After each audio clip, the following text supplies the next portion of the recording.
आज पनि tax and money exchange कक्षा 10 अन्तर्गत युनिट 2 मध्ये मनी एक्सचेन्ज नै हामी अगाडि लाँदैछौँ र मनी एक्सचेन्जलाई नै निरन्तरता दिँदैछौँ। योभन्दा अगाडिको कक्षामा भाइ बहिनीहरूले पक्कै पनि मनी एक्सचेन्ज सम्बन्धी केही बुझ्नुभयो होला र योभन्दा अगाडिको कक्षामा के पढ्यौँ त एकचोटि अब आज अरू समाधान गर्नुभन्दा पहिला म यहाँहरूलाई एकचोटि रिकल गर्न चाहन्छु र भाइ बहिनीहरूले एकचोटि स्क्रिनमा हेर्नु होला हिजो के पढ्यौँ त।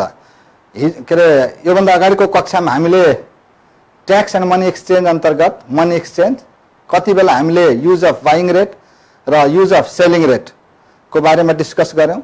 त्यसपछि हामीले के अरे प्रब्लमहरू सल्भिङ गऱ्यौँ जसमा यो हामीले यो पर्चेजिङ रेट एन्ड सेलिङ रेटसँग आधारित भएर एउटा प्रब्लम सल्भ गऱ्यौँ।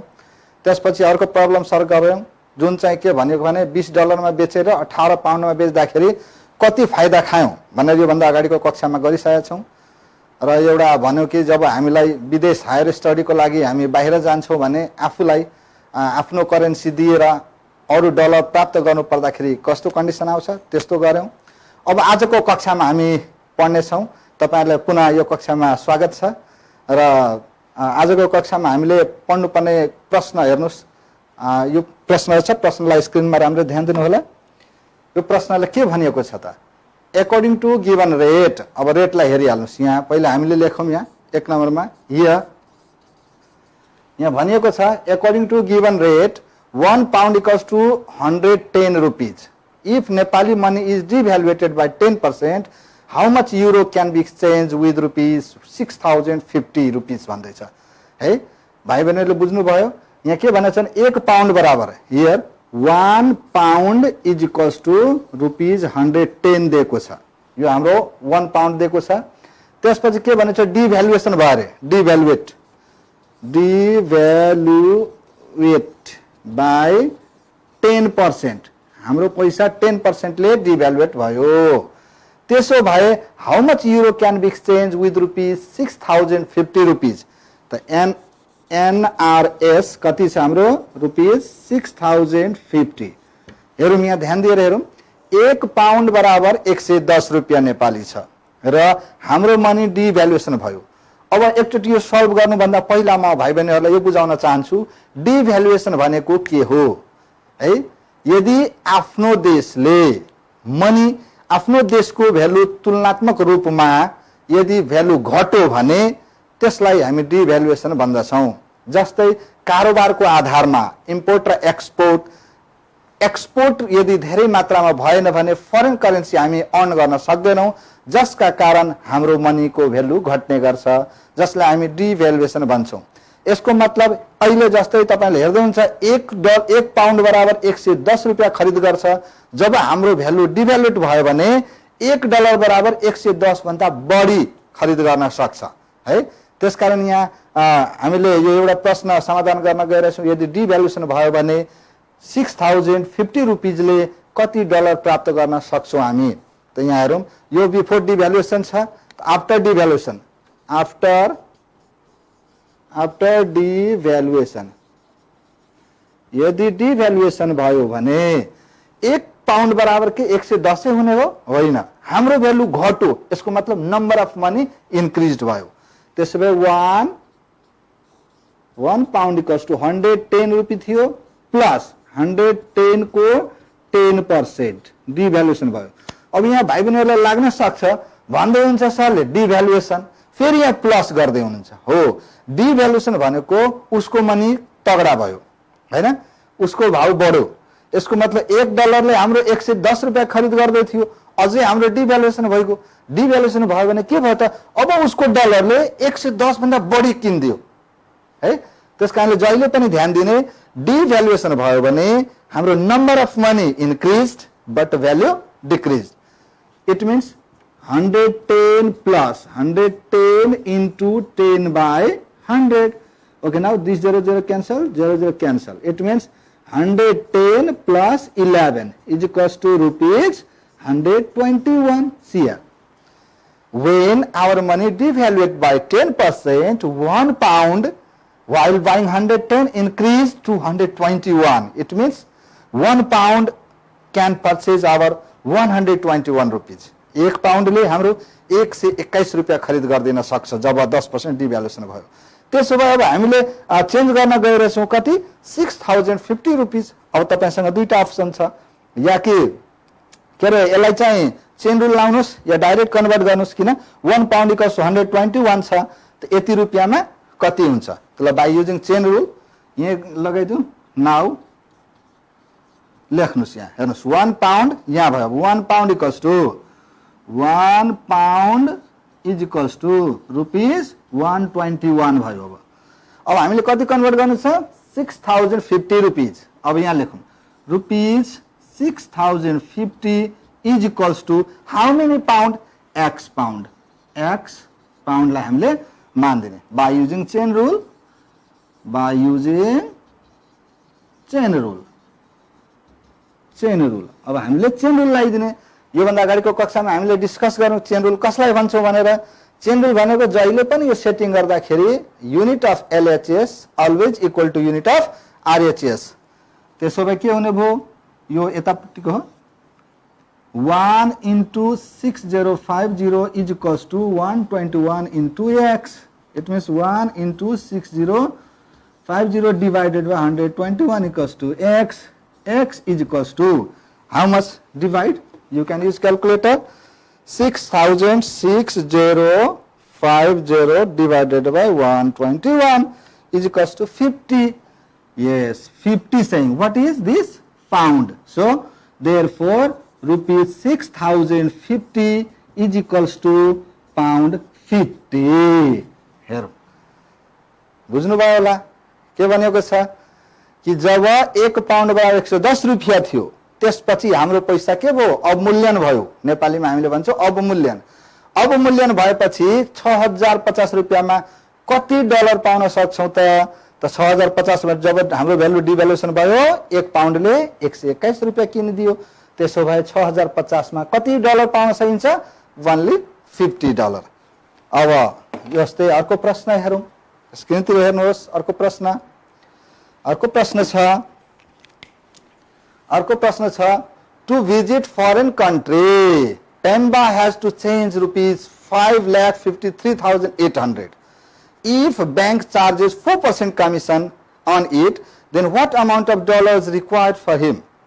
है अब यहाँ हेरौँ, यसमा चाहिँ के भनिएको छ भने पहिला उसले पेम्बाले 5,53,800 लाई कन्भर्ट गर्नु छ कहाँ यदि विदेश जानु पर्यो भने, जसमा चाहिँ बैंकले 4% कमिसन माग गर्यो। हियर पहिला हेरिहालौँ कति कन्भर्ट गर्नुपर्ने छ। एनआरएस नेपाली रुपीज छ 55,53,800 हैन। यसलाई चाहिँ हामीले कन्भर्ट गर्नु छ, यो कन्भर्ट गर्नु छ, यो रुपियाँ कन्भर्ट गर्नु छ। केमा गर्नु छ, कहाँ जाँदैछ हामी फरेन कन्ट्री जाँदैछौँ अनि 4% कमिसन छ। अनि यसमा भनिएको छ $1 इक्वल्स टु यहाँ है $1 इज इक्वल्स टु कति दिएको छ त 106 रुपीज 52 पैसा हो। त्यहाँ हेर्नुहोस् तपाईले त्यहाँ 106 रुपीज 52 पैसा। $1 बराबर 106 रुपीज 52 पैसा छ। $1 बराबर अब उसले 5,53,800 लिएर बैंक पुग्यो अनि कमिसनमा आएछ। कमिसन छ तपाईलाई 4%। अब हेर्नुहोस् कति डलर गर्न सकिएला, त्यसको मतलब यति is equals to what dollar भनिएको छ न भाइ, वाट डलर भनिएको छ यति। NRS 5,53,800 is equals to what dollar if $1 is equals to 106 rupees 52 पैसा। yes, and bank charges 4% commission। अब हेरौँ हामीले यसलाई सल्युसन गर्दाखेरि के गर्छौँ त, सबभन्दा पहिला यहाँ हामीलाई हेर्नुहोस् $1 बराबर 106 रुपियाँ छ अनि बैंकले कमिसनमा आएको छ त हाम्रै पैसाबाट उसले पहिला के गर्छ कमिसन लिन्छ। कमिसन लिइसकेपछि बाँकी रुपियाँमा न उसले कन्भर्ट गरेर दिन्छ। त्यसो भए कमिसन भन्दा पहिलाको अमाउन्ट कति त हामीलाई थाहा भएन, हामीले लेट गरौँ। लेट है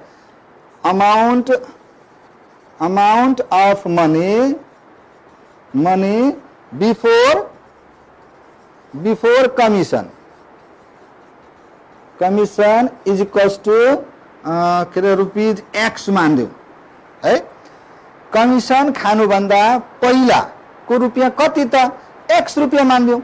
यदि एक्स रुपियाँ थियो भने अब यो एक्स रुपियाँमा कमिसन लियो होइन। अब के अरे अमाउन्ट अफ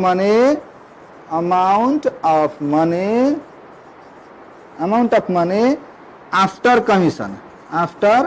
कमिसन यसलाई मेटिदिउँ। Amount of money after commission is equals to कति हुने भयो त एक्स प्लस एक्स अफ 4%। हेरौँ एक्स रुपियाँ थियो, एक्स रुपियाँमा 4%ले कमिसन लियो। जब एक्स रुपियाँमा एक्स को 4% कमिसन लिँदाखेरि कति हुन गयो त एक्स प्लस एक्स इंटू 4/100। यसको मतलब एलसीएम लिँदाखेरि 100x प्लस 4x/100। यहाँसम्म लेख्नुहोस्।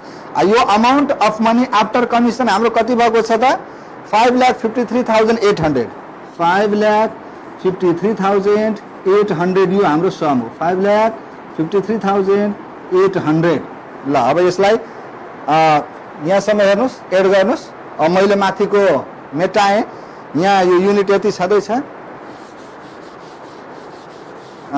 अब यसपछि यहाँ छ नाउ। अब यसलाई गर्दै जाउँ त क्रस मल्टिप्लाई गरौँ। यहाँ 5,53,800 इन्टु 100 आयो। 100 इज इक्वल्स टू यसलाई एड गर्दा कति भयो 104x भयो। और 5,53,800 माथि दुईटा जिरो थपियो डिवाइडेड बाई 104 गर्दाखेरि यो x आयो। x इक्वल्स टू कति आयो त अब यसलाई हामीले डिवाइड गरिदियौँ। हेर्नुहोस् त 5,53,8,0,0,0 चारवटा जेरो छ डिवाइडेड बाई 104। यो तपाईँहरूले पनि गर्नु होला है। यो डिवाइड कहिले काहीँ यो जिरो छुट्ने गर्छ, तपाईँहरू पनि ध्यान दिनु होला। यति डिवाइड बाई कति भयो त 5,325,000 है। 100,000 10,000 लाख 5,32,500। यो भनेको कमिसन भन्दा पहिलाको रकम हो। हेर्नुहोस् कमिसन सहितको रकम उसले त्यति तिरेको थियो, 4% कमिसन लिएपछि त्यति भएको थियो। अब यो भनेको कमिसन बिनाको रुपियाँ यो हो। अब यसलाई हामीले डलरमा कन्भर्ट गर्ने, किन $1 बराबर कति छ 106 रुपिस 52 पैसा। अब यहाँ चेन रुल लगाउन सक्नुहुन्छ तपाईले 106। अब यहाँ चेन रुल लगाऊ अगेन। फेरि अब यहाँ के गरौँ त चेन रुल लगाऊ त। यो यति रुपियाँ भयो हेर्नुहोस्, यो कमिसन भन्दा पहिलाको यो रुपियाँलाई अब हामीले कन्भर्ट गर्ने, यो रुपिज हो कन्भर्ट गर्नु पर्यो। अब के लेख्ने त $1 इज इक्वल्स टू 106 रुपिस 52 पैसा। यो रुपिज हो। त्यसको कति रुपिजलाई चाहियो हामीलाई ₹532,500 इज इक्वल्स टू कति डलर x डलर भन्यो है। अब x डलर हामीले लिने हो। अब यसलाई बाई युजिङ चेन रुल लगाइदिउँ। के हुने भयो 1 into 532,500 यो 5 हो is equals to x into 106 rupees 52 पैसा। अब यो यता डिवाइड हुने हो। यति भन्दा यति नै भयो 532,500 divided by 106.52 is equals to x। और x इज इक्वल्स टू कति हुने भयो तब हेर है। x हाम्रो के हो यो अघिको x थियो, यहाँ यो x फेरि हामीले मानेछौँ। यदि त्यहाँ डिस्टर्ब हुन्छ भने यसलाई y पनि मान्न सक्नुहुन्छ तपाईले। फेरि यो नझुकिनुहोस् अघिको x हो, अहिले फेरि यो कुन x आयो भनेर 532,500 divided by 106.52 is equal to आयो। यो कति आयो भनेपछि 4999.06 आयो। भन्नुको अर्थ यो 100,000 यो 50,000 हो। यो हैन 5,000 हेर त 0.66 छ। यो 5,000 अबाउट टु 5,000 हो। यो यहाँ हामीले पुरै डेसिमल लिँदाखेरि फरक पर्छ यो अबाउट टु $5,000 हामीले एक्सचेन्ज गर्न सक्छौँ। यो चाहिँ एन्सर भयो तपाईको। बुझ्नुभयो त? फेरि एकचोटि हेर्नुहोस् के भनेको छ, टु भिजिट फरेन कन्ट्री जानु थियो तपाईले 5,53,800 लिएर जब जानुभयो त बैंकले 4% कमिसन चार्ज गर्यो। यसको मतलब हामीले के गर्नु त, कमिसन भन्दा पहिलाको अमाउन्टलाई एक्स मान्दियौँ, त्यसपछि त्यसलाई कन्भर्ट गर्यौँ। त $1 बराबर 106 रुपैयाँ 52 पैसा छ। त्यसो भए यो विदाउट कमिसन हो, यो रुपैयाँलाई कन्भर्ट गर्ने हामीले $5,000 दियो भने $5,000 दियो भने हामीले जम्मा तिर्नु पर्यो 5,53,800। अब अर्को प्रश्नतिर जाउँ। हेर्नुहोस् अर्को प्रश्न, यहाँ ध्यान दिएर हेर्नु होला। यो हामीले अब यहाँको मेटेरियललाई हामी विदेशमा बेच्दाखेरि कति प्रफिट र इन्कम गर्नेछौँ यो बुझिसक्नुभयो होला। अब यहाँ प्रश्न हेर्दै गर्नुहोस् स्क्रिनमा। प्रश्नले के भनिएको छ, प्रश्नले भनिएको छ a trader purchase 200 piece of Nepali carpet at ₹5,000 per piece. He exported them to United Kingdom with 5% export tax. If he sold them at £80 per piece in UK, calculate profit or loss percent. अब हेर्नुहोस् है, यहाँ के भन्यो, ट्रेडरले 200 piece Nepali carpet किनेछ, कतिको दरले, 5,000 को दरले है पर पिस, अनि he exported them to United Kingdom with 5% export tax. अब यूनाइटेड किंगडम लग्यो जसमा चाहिँ 5% एक्सपोर्ट ट्याक्स लाग्यो। अब यहाँ लेख्नु here number of carpet equals to छ 200 पिसेज 200 पिसेज छ। नम्बर अफ कार्पेट कति छ, 200 पिसेज छ। अनि cost of one carpet, cost of one piece equals to ₹5,000 छ। हेर्नुहोस् 5,000 एउटा कार्पेटको दाम छ 5,000। He exported them to United Kingdom with 5% export tax. Export tax यहाँलाई 5% छ। त सबभन्दा पहिला हामीले एक्सपोर्ट ट्याक्स सहितको कति रकम हुन्छ त्यो गरिदिइहालौँ। त्यसपछि यसलाई हामी चाहिँ युनाइटेड किंगडममा लगौँला अनि त्यहाँ चाहिँ बेचौँला पर पिस 80 रुपीजले। अनि क्यालकुलेट हिज प्रफिट और लस पर्सेन्ट भन्दैछ। त्यसपछि हामीलाई प्रफिट हुन्छ कि लस हुन्छ हामीले हेर्नेछौँ है। ल अब यसलाई हामीले पहिला कन्भर्ट गरौँ त के अरे cost of 200 pieces equals to हुने भयो 200 इन्टु 5,000। 5 to 10, 1 2 3 4 5 1 2 3 4 5 कति भयो, 10 लाख भयो। 5,000 को दरले 200 पिसलाई बेच्दाखेरि 10 लाख भयो। अब cost of 200 pieces with export tax कति भयो तपाईलाई, 10 लाख प्लस 5%। एकैचोटि गरिदिउँ, 100 प्लस 5 105% भयो है। यो दुईटा 0 काटियो। 105 माथि 1 2 3 4 0 1 2 3 4 10,50,000।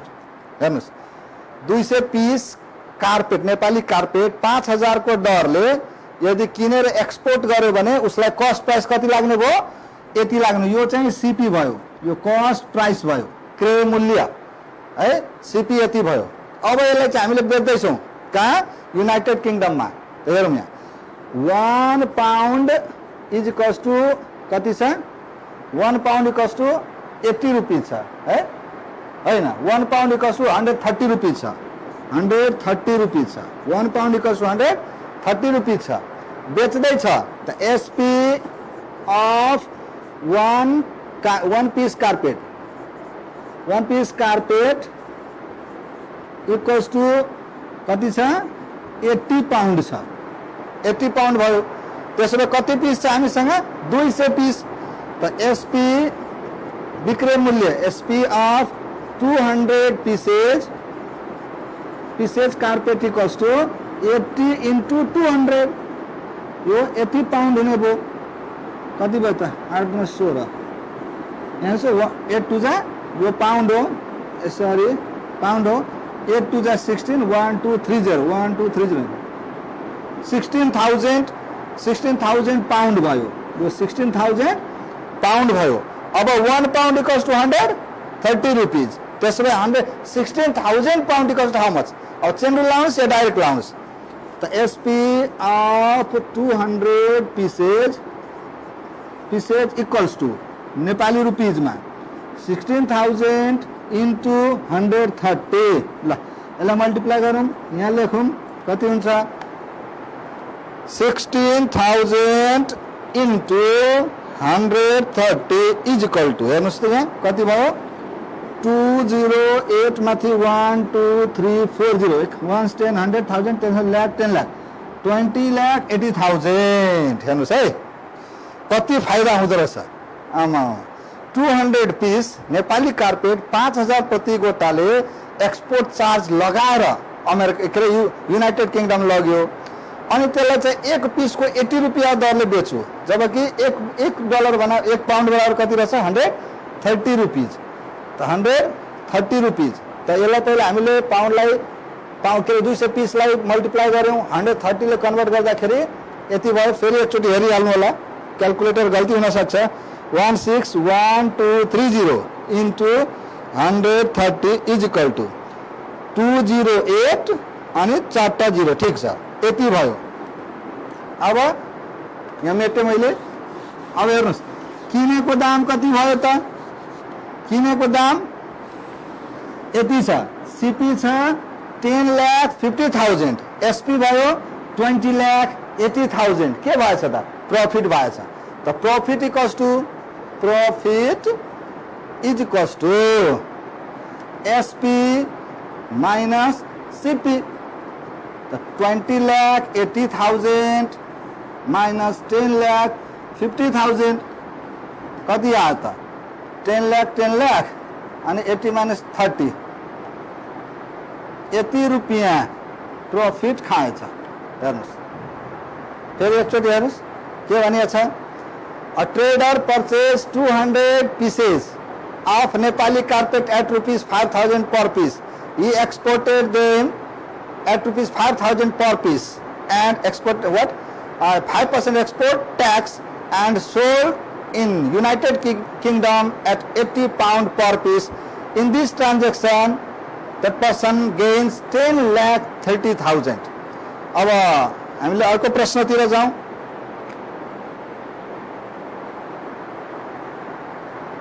अर्को प्रश्नतिर अब के यो मनी एक्सचेन्ज बुझिसक्नुभयो होला जस्तो लाग्छ। अनि यस्तै प्रश्न पनि हुन्छन्।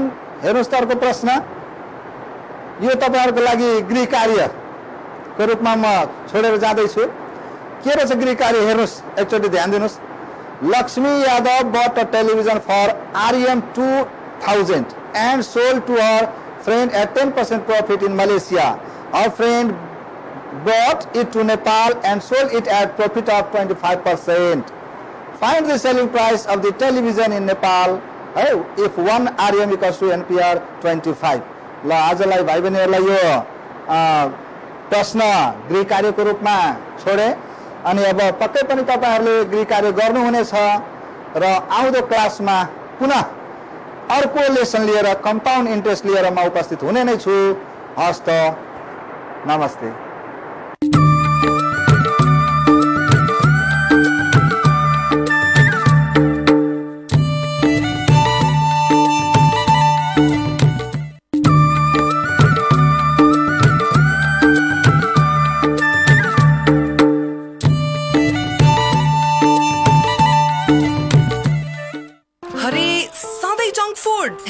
कति भन्नु हेल्थ राम्रो गर्दै